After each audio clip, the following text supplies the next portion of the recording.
দর্শক, প্রথমবারের মতো চলছে জগন্নাথ বিশ্ববিদ্যালয় কেন্দ্রীয় শিক্ষার্থী সংসদ ও হল সংসদ নির্বাচনের ভোটদান। সেখানে রয়েছেন সহকর্মী তাইফুর রহমান তুহিন, সরাসরি যোগ দিচ্ছেন তিনি। তুহিন, আপনি ভোট গ্রহণ কার্যক্রম কেমন দেখছেন? কি বলছে শিক্ষার্থীরা? কতটা উচ্ছ্বসিত তারা প্রথমবার ভোট দিতে পেরে? বিস্তারিত জানাবেন। ধন্যবাদ আপনাকে। আপনি জানেন যে জগন্নাথ বিশ্ববিদ্যালয়ের যে কেন্দ্রীয় ছাত্র সংসদ নির্বাচন সেটি কিন্তু তার ভোট গ্রহণ কিন্তু ঠিক ৯টা বাজে শুরু হয়েছে। আমি যদি একটু দেখাতে চাই যে অনেকটা উৎসবমুখর পরিবেশে কিন্তু আসলে ভোট গ্রহণ চলছে।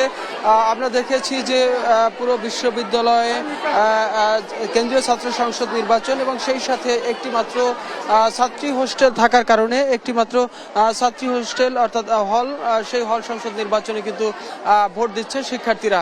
আমরা দেখেছি যে ঠিক ৯টা বাজে যখন ভোট গ্রহণ শুরু হয়েছে তারপর থেকেই কিন্তু আসলে অনেকটা সারিবদ্ধভাবেই কিন্তু তাদেরকে আমরা ভোট দিতে দেখেছি এবং সেখানে কিন্তু অনেকটা শান্তিপূর্ণভাবেই কিন্তু আসলে ভোট গ্রহণ চলছিল। আপনারা জানেন যে আসলে এখানে 4টি প্যানেলে নির্বাচন অনুষ্ঠিত হচ্ছে। 4টি প্যানেলের মধ্যে আমরা যেটি দেখেছি যে ছাত্রদল এবং ছাত্র শিবিরের যে প্যানেলটি রয়েছে সেই প্যানেলটি কিন্তু তারা যখন ভোট দিয়েছেন অর্থাৎ ভোট প্রদান করে কিন্তু তারা আমরা দেখেছি প্রথম কিন্তু অনেকটা সুখকর সংবাদ দিয়েছিলেন যে আসলে অনেকটা সুন্দর এবং সুষ্ঠু নির্বাচন চলছে।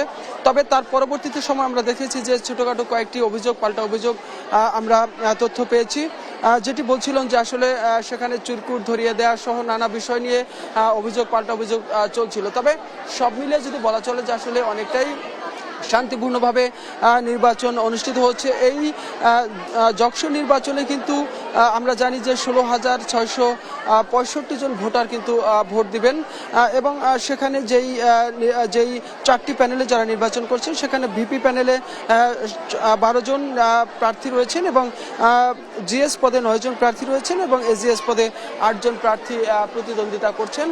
তবে আপনি দেখছেন যে আসলে যেহেতু এই বিশ্ববিদ্যালয় প্রতিষ্ঠা হওয়ার পরে এটি প্রথম নির্বাচন, সেক্ষেত্রে শিক্ষার্থীদের মধ্যে যে একটি উৎসাহ এবং উদ্দীপনা এবং যে ভোট দেওয়ার যে আগ্রহ সেটি কিন্তু আমরা সকাল থেকেই দেখেছি। এভাবে দীর্ঘ লাইন ধরে কিন্তু শিক্ষার্থীরা দাঁড়িয়ে দীর্ঘ সময় অপেক্ষা করে কিন্তু তাদের যে কাঙ্ক্ষিত ভোট সেই ভোটটি কিন্তু দেওয়ার জন্য তারা অপেক্ষা করছেন।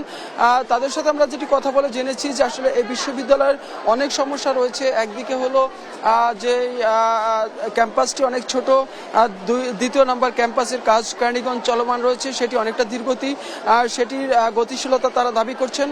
একই সাথে যেহেতু এতগুলো শিক্ষার্থী তাদের মধ্যে আসলে আবাসন সুবিধা নেই, সে আবাসন সুবিধার তারা প্রত্যাশা করছেন। আর সেই সাথে তারা দাবি করছেন যে আসলে পড়াশোনার সঠিক পরিবেশ নিশ্চিত করার ক্ষেত্রে যেই ক্যাম্পাস যেভাবে হওয়া দরকার, যেই সুযোগ সুবিধা থাকা দরকার অর্থাৎ ল্যাব সুবিধা, সেই সাথে গবেষণার যে নানা সুযোগ সুবিধা থেকে আসলে দীর্ঘদিন ধরে কিন্তু জগন্নাথ বিশ্ববিদ্যালয়ের শিক্ষার্থীরা বঞ্চিত।